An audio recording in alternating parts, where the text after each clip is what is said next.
This is a trade I love for the Montreal Canadiens. They solidified their right side of the. You know what? Actually,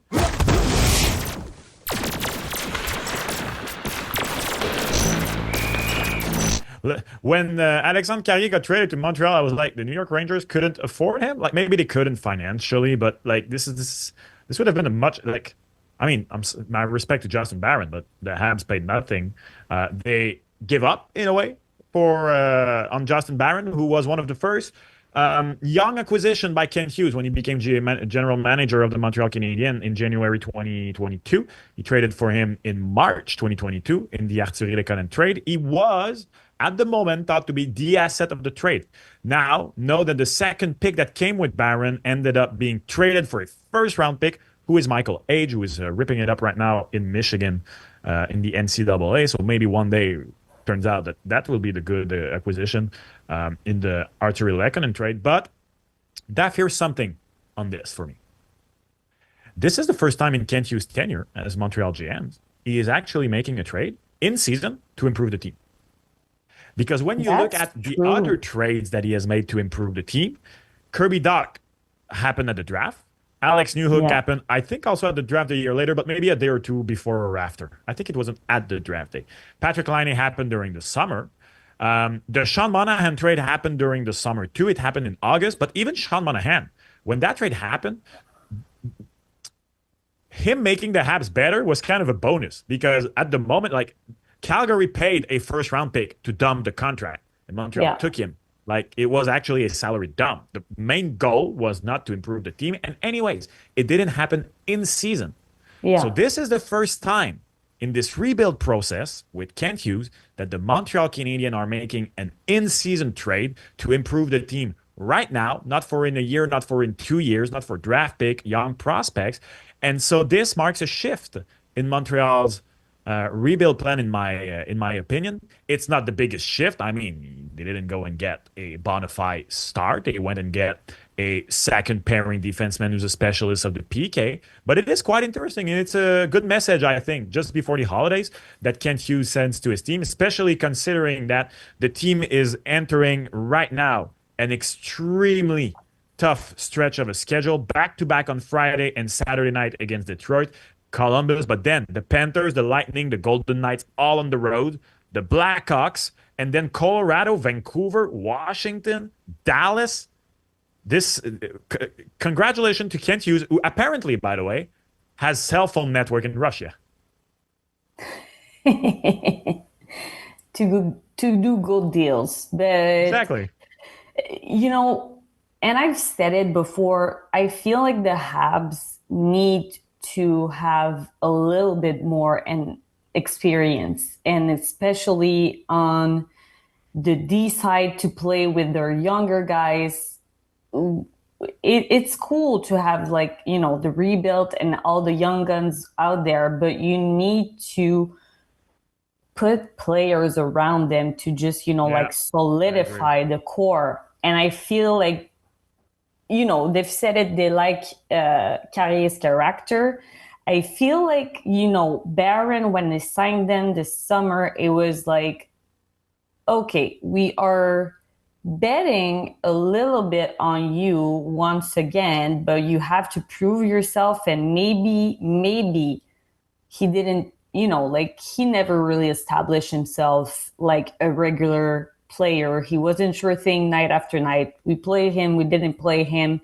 And we need someone that can stay there. And I feel that this is what Carrier brings. At least I feel like he would be in uniform every night, and that solves part of the problem. Because when Barron wasn't playing, the Habs had to take two left-handers and send them to Yeah, right. So this David was a Savard's the big only issue. regular righty. Absolutely. And David Saval, like, I don't want We to love say him. that he's not his.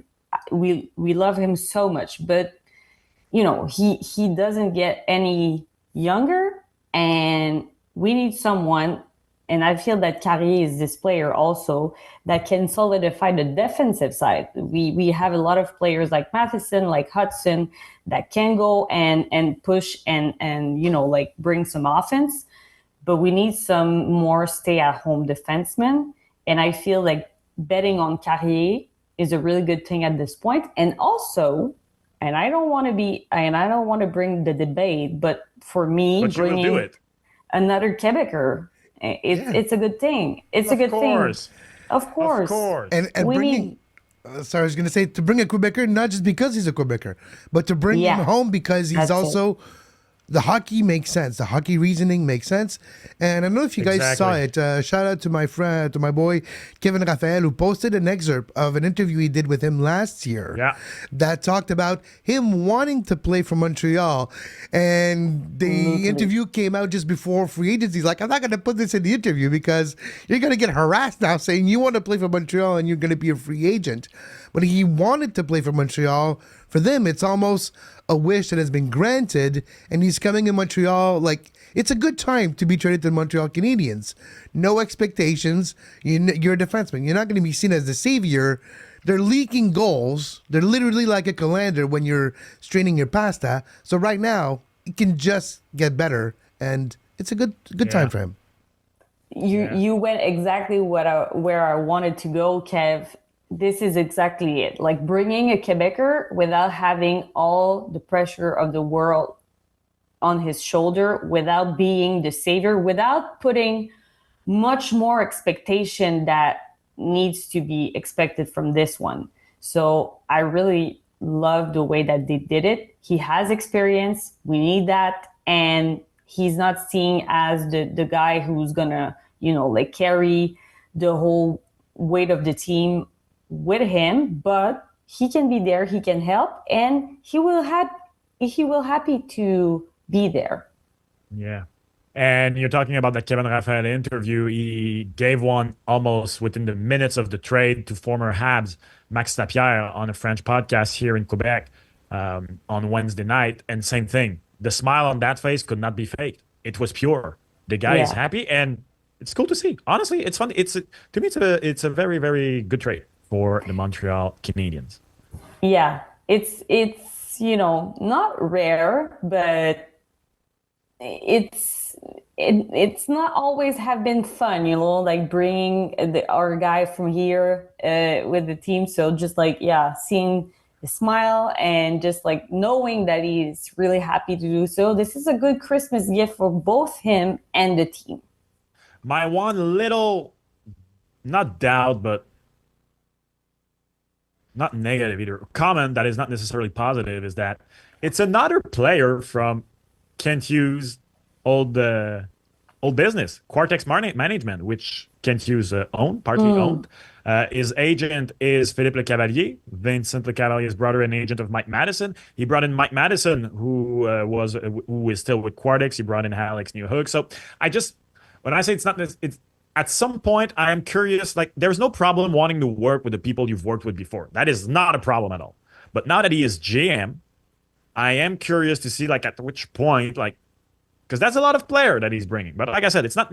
It's just a comment like this. It's not necessarily positive, not No, negative. I do but it think has been a question. yeah, exactly. Like at some point, like first of all, if you are a GM for a long time in the league, your players, ex-players, will not be there anymore. You're gonna have to actually bring in players that you were not the agent of.